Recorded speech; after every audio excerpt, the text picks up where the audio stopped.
Hola, hola, un saludo muy especial. Bienvenidos a Sinergia Informativa, un programa que está hecho para personas informadas, inteligentes, interesantes y calificadas como usted. Formación política y administrativa que nos sirve, que tiene que ver con nuestra vida, que tiene que ver con nuestra economía, que tiene que ver con nuestro bolsillo. Esta reforma tributaria que se ha denominado Ley de Solidaridad Sostenible, es una reforma tributaria, pues ha puesto a hablar a todo el mundo en el país. Pues obviamente muy poquitos de acuerdo, porque eso de crear impuestos pues siempre genera algún malestar. El sector político, por ejemplo, se está cuidando muchísimo de hablar en favor de esta reforma tributaria porque ya vienen las elecciones parlamentarias y entonces mucha gente va a decir, por eso yo no voto. ¿Por qué? Porque ayuda a meterme la mano al bolsillo. Pero en fin, ¿es tan mala la reforma tributaria realmente o esta ley de solidaridad sostenible? Por eso hemos invitado hoy a Daniel Biosa Martínez, quien es contador público y abogado especialista en derecho tributario. Bienvenido, abogado, a Sinergia Informativa. Roger, muy buenas tardes. Un gusto para mí estar con ustedes el día de hoy hablando de un tema pues, de interés, que es en efecto la reforma tributaria, y para analizar los principales focos de cuáles serán las cargas tributarias para el próximo año.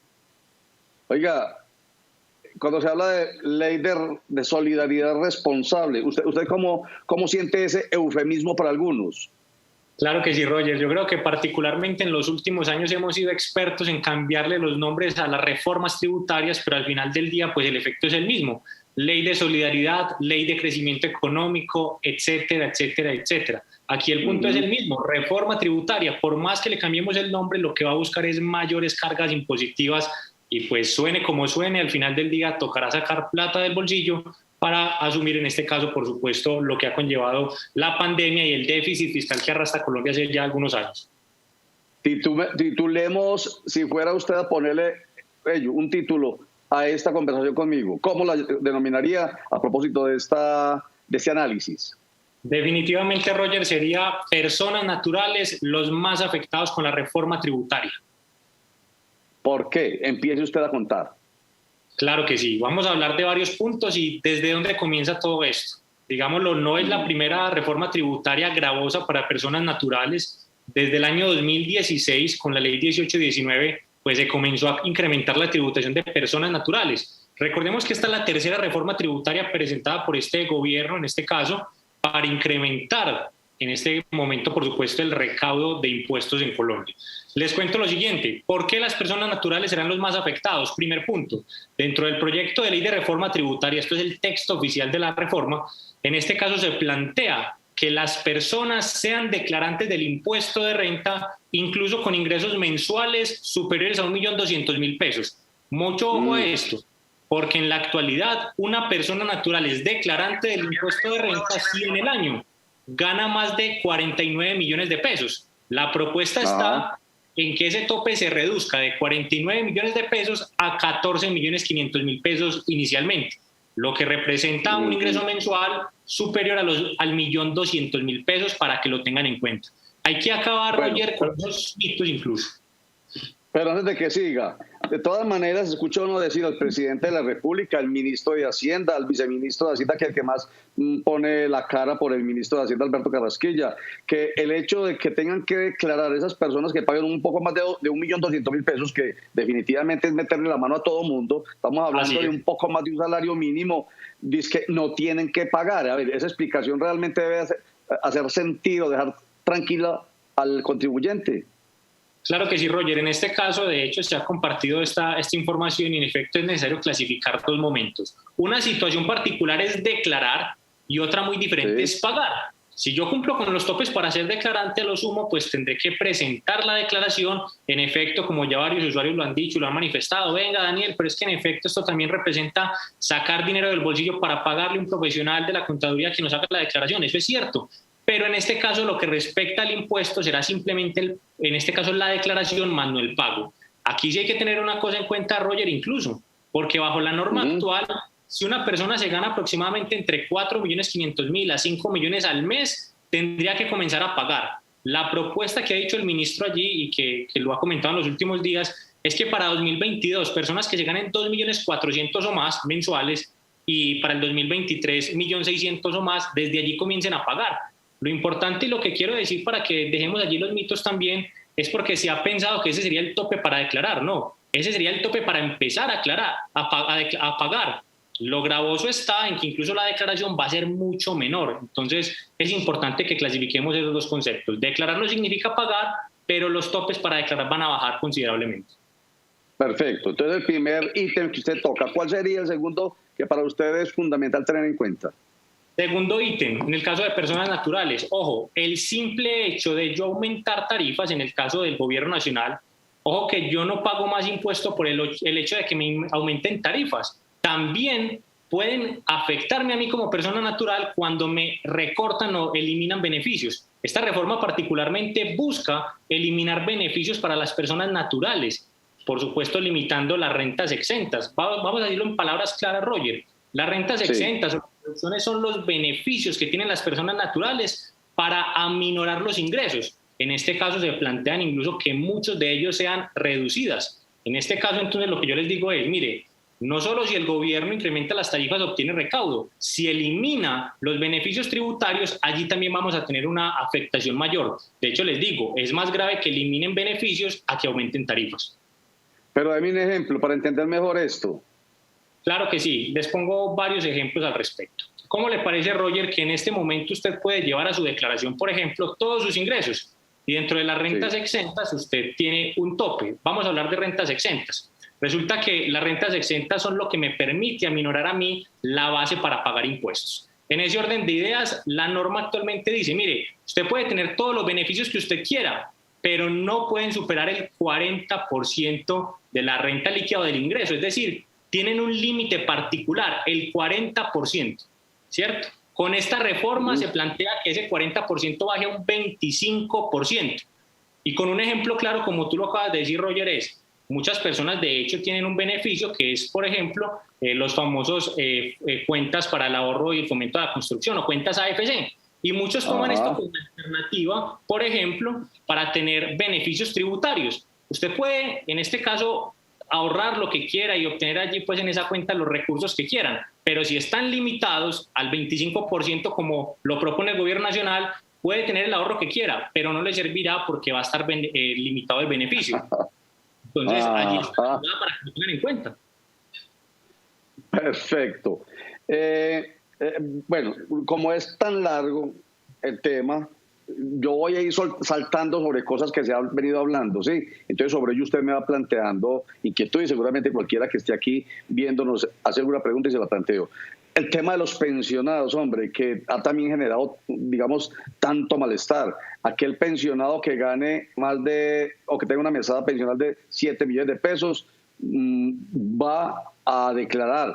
Y ya se habla incluso de, más adelantico, aquellos que ganen o que tengan una mesada pensional de 4.9 millones de pesos.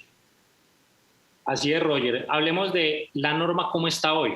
Resulta que se ha criticado un beneficio exagerado, digámoslo así, porque la renta exenta que se establece actualmente, o mejor, el pensionado que tenga ingresos, en este caso por ese concepto por pensión, no paga impuesto de renta por recibir su pensión, porque resulta que hay un tope bastante alto que son cerca de 36 millones de pesos para este año mensuales. Recordemos pues que en este caso casi se abarcan todas las pensiones, particularmente una pensión de 36 millones de pesos, diría uno, pues por la antigüedad de la norma, estaría exenta del pago de impuesto de renta. Desde allí entonces, recordemos, la OCDE, que recordemos Colombia hace parte de esta organización desde el año 2020 oficialmente, que es básicamente el conglomerado de países de primer nivel que establecen las políticas comerciales y tributarias. Le digo a Colombia, mire, las personas naturales hay que gravarlas más, ojo con los pensionados. Y aquí lo que se propone entonces es que ese beneficio pase de 36 millones mensuales, o sea, todas las pensiones, para que se clasifique y ya, digamos, simplemente es a un tope mensual cercano a los 4.800.000 pesos. ¿Cuál es el inconveniente allí, Roger, que se plantea? Mire, resulta que si yo en efecto, pues durante toda mi vida activa laboral, declaré renta y pagué impuesto de renta por mis ingresos, se supone que esos ingresos ya pagaron impuesto en aquel momento. Y aquí lo único que estoy recibiendo es producto del ahorro cuando pues yo en mi capacidad trabajaba y ahorré para una pensión. Aquí estoy recibiendo los réditos de ese ahorro, razón por la cual sería volver a pagar impuestos sobre esta pensión, sobre los recursos que ya habían sido pagos. Entonces, ojo, la propuesta está en que se cambie el concepto de mensual de 36 millones, pasando a un tope cercano a los 4.800.000 pesos para los pensionados. Que además, sabemos nosotros, pagan un porcentaje muy alto todavía, no obstante haber sido promesa presidencial del expresidente Juan Manuel Santos, haber sido aprobada en el Congreso de la República, haber sido objetada por el expresidente Juan Manuel Santos, haber sido ratificada la objeción por la Corte Constitucional del 12% de seguridad que debía pasar al 4%, más no es así aún, sigue en el 12%. Vamos a un corte para mensajes y no se vayan, ni usted, Daniel Diosa, contador público, abogado especialista en derecho tributario, y por supuesto ustedes, televidentes e internautas. Un instante, ya regresamos. Aíslate si tienes síntomas. Vuélvete a cuidar. Área Metropolitana del Valle de Aburrá. Futuro sostenible. Estamos conversando con Daniel Diosa, él es contador público y abogado especialista en derecho tributario, a propósito de la reforma tributaria que ya se nos viene. Recordemos que el presidente de la República, Juan Manuel Santos, ha enviado una carta a sendos presidentes de cámaras, alta y baja, Senado de la República y Cámara de Representantes, para que con mensaje de urgencia aborden ya mismo la discusión de la reforma tributaria, que repito, tiene hablando a todo el país. Y bueno, aquí estamos con un especialista quien nos está dando algunos ítems. Es que el proyecto es de más de 300 páginas, imagínense, y obviamente necesita el ojo de expertos. Aquí estamos tratando, digamos que por encimita, pero sobre temas muy importantes, el cómo afecta a los colombianos esta reforma tributaria, esta reforma a la solidaridad sostenible. Oiga, le quiero decir una cosa, quiero confesar, aunque esto de pronto suene contrario a lo que espera el pueblo escuchar, pero a la hora de la verdad ese nombre a mí sí me suena, Daniel.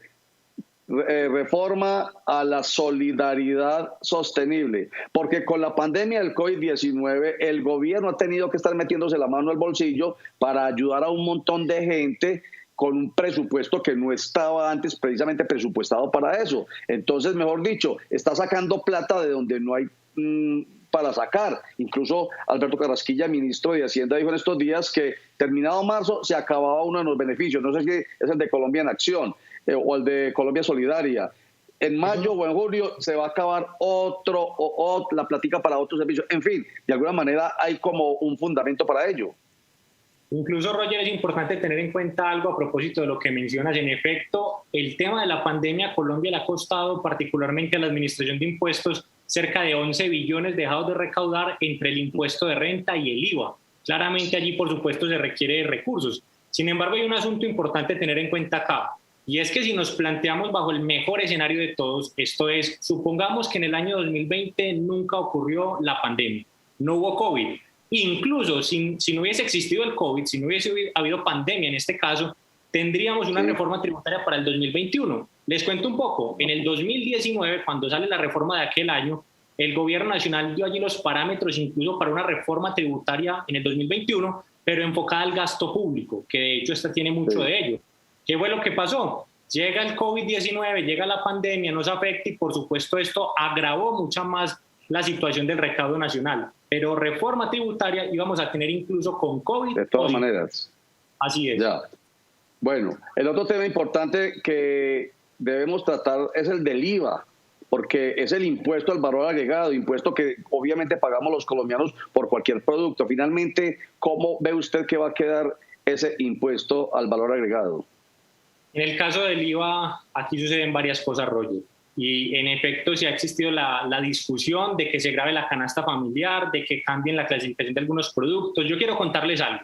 No es la primera vez que sale este rumor y desde luego pues que se plantea en el proyecto que el gobierno piense en establecer o gravar con IVA algunos productos. Ya sucedió en la reforma del 2019 y finalmente no fueron grabados. Ya sucedió en la reforma del 2018 y finalmente no fueron grabados. ¿Qué es importante decir acá?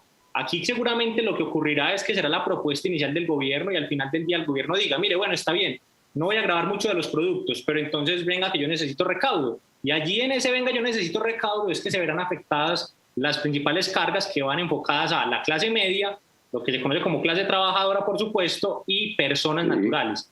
¿Qué pasa con el IVA hoy en día, Roger? Para decirlo en forma concreta, y para acabar también con muchos mitos que ya han dicho ya al respecto.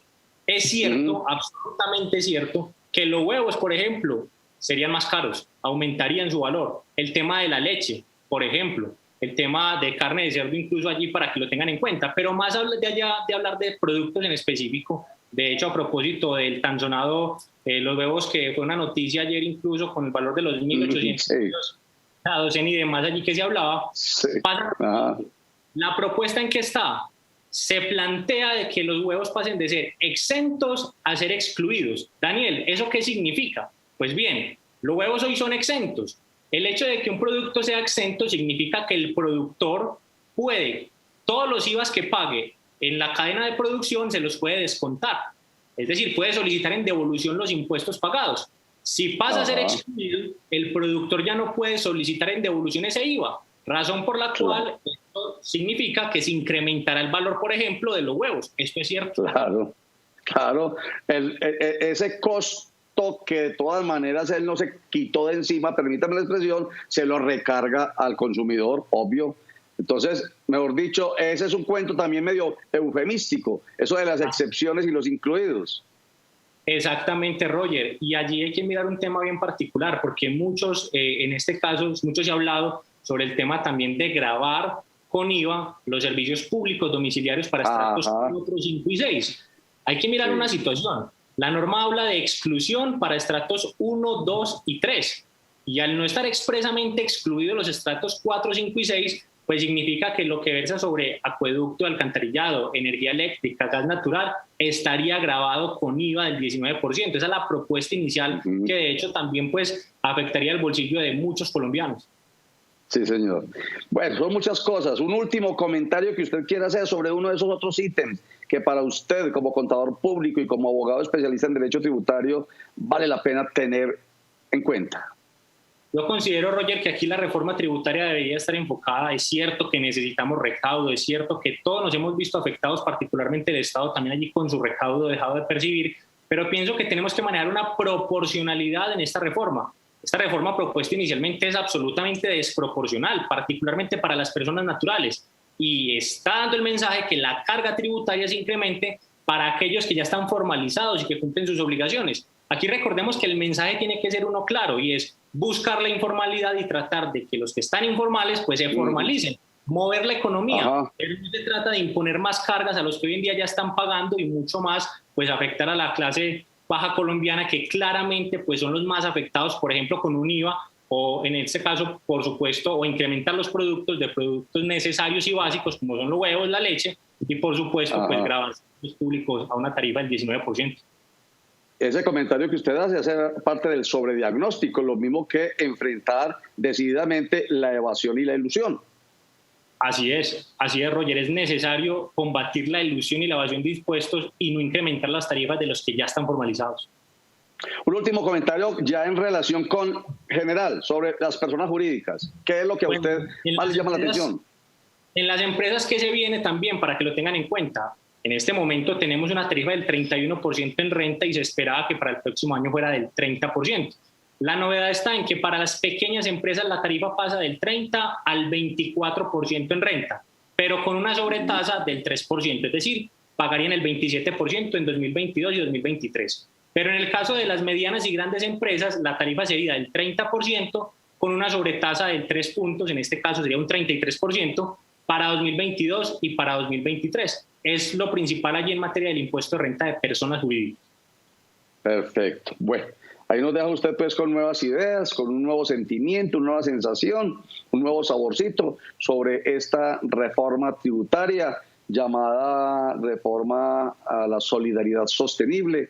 Vamos a ver qué pasa, vamos a ver si el Congreso de la República pues recibe el mensaje de urgencia del presidente Iván Duque y empieza a debatir, y vamos a ver con qué conciencia social sobre todo, pero también teniendo en cuenta la realidad de que hay un hueco fiscal que hay que llenar. Daniel Diosa Martínez, gracias. Usted como contador público y como abogado especialista en derecho tributario, yo creo que nos sirve muchísimo para efectos de no entrar a ciegas a este mundo de la reforma tributaria de 2021. Muchas gracias, mucha suerte, Daniel. Roger, muchas gracias a ti por la invitación. Es un gusto siempre estar en estos espacios y siempre con el mayor gusto estaré atento. Un gran abrazo a todos. Gracias, señor. Vamos a un corte para mensajes, ya regresamos. Que tu tapabocas cubra nariz, boca y mentón. Vuélvete a cuidar. Área Metropolitana del Valle de Aburrá. Futuro sostenible.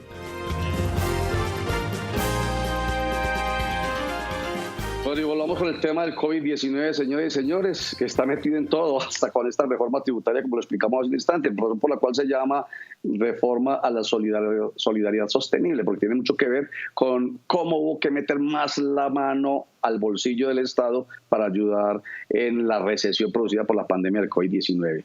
1.031 camas de unidades de cuidados intensivos tiene Medellín para seguir trabajando por las personas contagiadas con COVID-19. El alcalde Daniel Quintero insiste mucho en que Medellín sigue trabajando duro por ello y cada vez con más camas. Ha dicho incluso que lo critican tanto. Cuando le faltaban 30 camas para llegar a las 1.000 que prometió, molestaron. Y ahora que va por 1.031 y vienen más, sigue molestando. Daniel Quintero.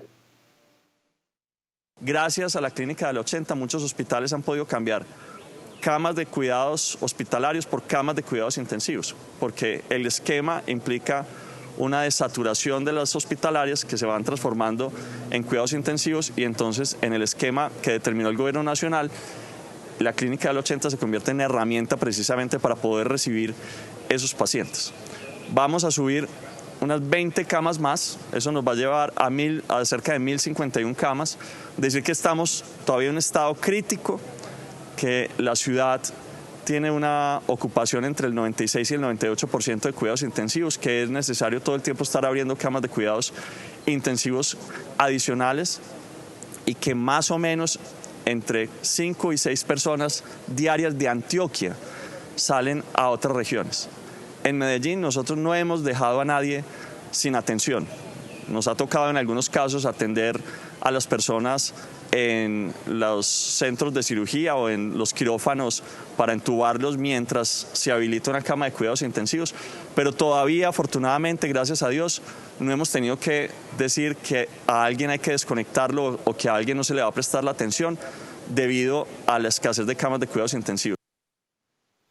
Pero no obstante lo que dice el alcalde, ya llegamos al momento del triaje ético, que significa más o menos eso, como lo decíamos asustadísimos hace más o menos un año cuando decían en Italia que los médicos estaban desconectando a unos más viejos para conectar a otros más jóvenes, porque no había cómo. Ya llegamos a ese momento, aunque no así tan grave, según el gobernador encargado de Antioquia, Luis Fernando Suárez Vélez. Él dice que sin discriminación económica, ni política, ni religiosa, de ningún orden, simplemente con base en criterios científicos y médicos, sí se llega a ese momento, al triaje, al definir quién es el que verdaderamente necesita esa cama UCI para que realmente tenga un mejor uso y esa persona pueda realmente salvarse. Si el otro no se va a salvar, ¿para qué se le entrega a él? Suena muy horrible, pero más o menos eso. ¿Para qué se le entrega una cama UCI a ese que ya no se va a salvar? Terrible. Bueno, vamos para Barbosa rápidamente y veamos al alcalde de este municipio del norte del Valle de Aburrá, Edgar Augusto Gallego, muy satisfecho porque el gobierno departamental apoya la alternancia educativa en las instituciones educativas de este municipio. Ayer tarde, el gobernador de Antioquia expidió el decreto 1439, en el que en su artículo 8º ordenó suspender la alternancia como mínimo hasta el 23 de abril. Es decir, los niños y los jóvenes seguirán estudiando desde casa esta semana. Queremos agradecer al gobernador de Antioquia por haber escuchado nuestras súplicas, nuestras solicitudes y de decidir que nuestros jóvenes y nuestros niños sigan estudiando desde casa. Y a la comunidad, insistirles que nos debemos de seguir cuidando, que la batalla del coronavirus la ganamos con el compromiso de todos. Eso no es cuento, vamos cuidándonos todos, compromiso. No es cuento de los médicos, ni del gobernador, ni del presidente, ni de los alcaldes, ni de Roger, que todos los días dice cuidémonos. Bueno, antes de que nos vamos, recordarles que hasta el 16 de mayo están abiertas las inscripciones para acceder a la oferta académica que está ofreciendo la Institución Universitaria Digital de Antioquia. U Digital, tecnologías en desarrollo de software, en gestión catastral y agrimensura, en desarrollo comunitario, programas profesionales en administración de empresas turísticas y hoteleras, administración en seguridad y salud en el trabajo, publicidad y mercadeo digital, profesional en ciencias ambientales y como yo siempre le he dado duro a ese tema acá, invitados cordialmente, porque creo definitivamente en la educación universitaria y más esta que es virtual, que puede llegar a cualquier rincón de Antioquia y del país y a muy bajos costos. Estudiar educación es la trampa de la pobreza. Recuerden, hombre, COVID-19 enferma y mata, así que responsabilidad y compromiso. Chao, gracias.